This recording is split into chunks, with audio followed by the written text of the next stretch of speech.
kape, pero hindi man ako masyado sa kape. Hindi ako masyadong ano sa kape, hindi talaga ako coffee lover. Bira lang ako mag-coffee. Tapos, yung mga drinks, lahat ng mga soft drinks, tagal ko nang iniwan yan.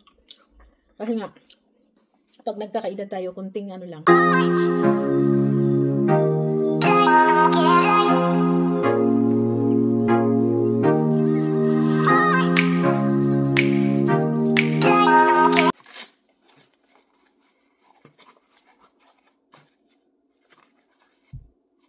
Good morning, guys. It's 5 a.m. Today is Thursday.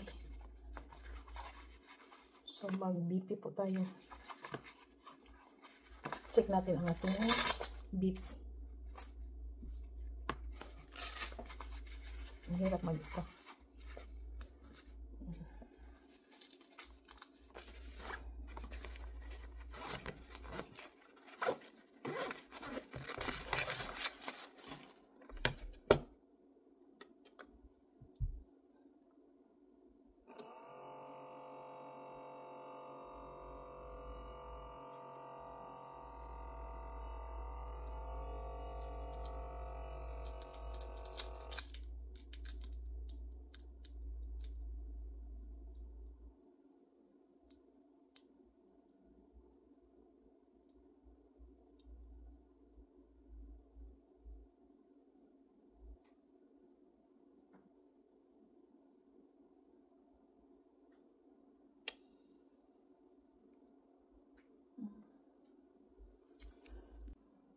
So, ito po yung result natin.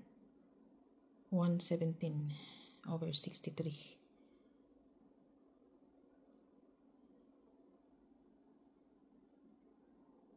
So, 117/63. Tapos, ang heartbeat ay 73.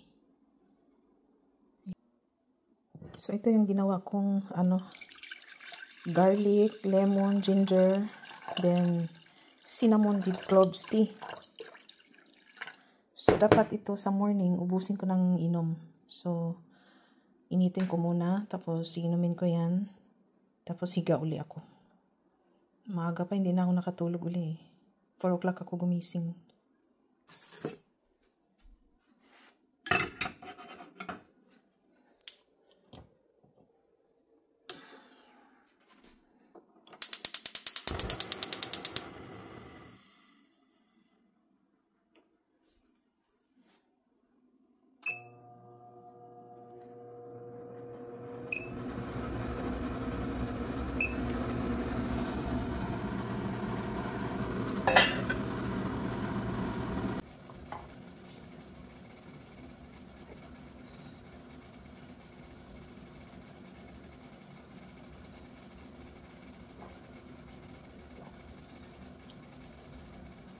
So, maligamgam na tubig.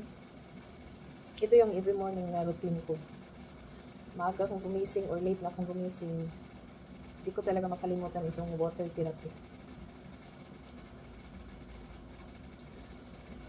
So, plain water. Siya, maligamgam. Lukewarm water. Then, yung ininit kanina, yun na lang ang i-continue kong inumin. Kasi pag gawin ko itong 3 cups, hindi ko na maiinom yun. Busog na ako. At least 3 cups din yung ininit ko. Hindi ko lang alam kung umabot yun.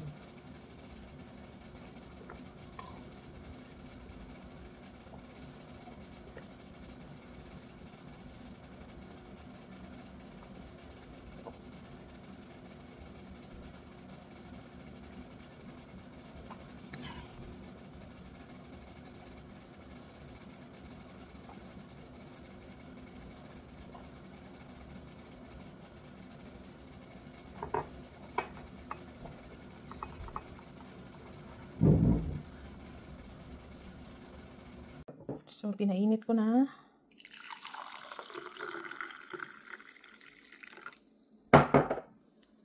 So, kailangan ubusin ko lahat yan. Tapos, mamaya gawa na naman tayo ng panibago. So, madilim pa. Yan ang overlooking view. So, time check, it's already 5:37 a.m. So, hindi pa wala pa yung sunrise. Sobrang foggy.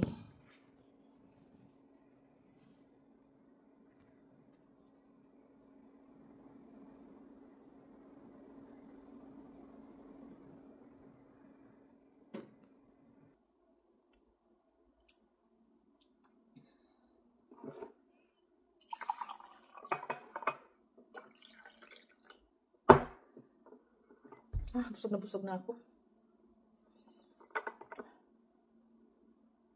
Lemon, garlic, ginger, cinnamon with cloves tea.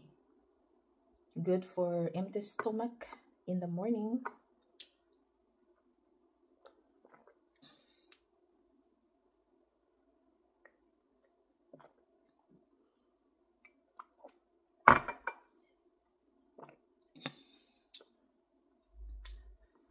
So hinaluan ko pala ng cinnamon kasi ang cinnamon pampa-control and pampa-lower ng sugar.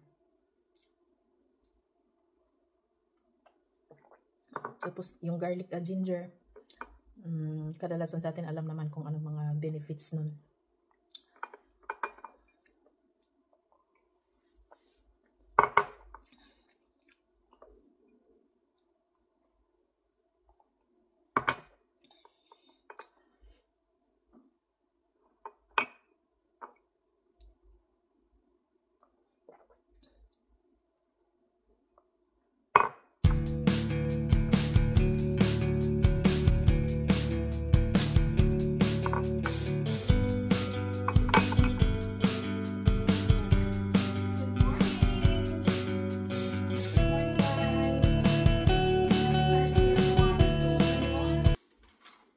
Start na tayo maglinis kasi aalis tayo maya-maya.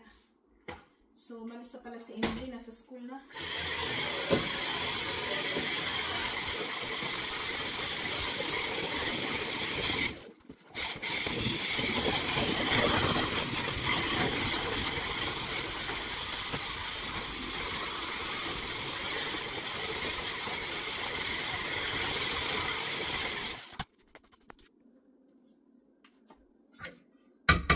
So guys, gawa pala ako ng gagawa ako ng prata. Gusto kong kumain ng prata.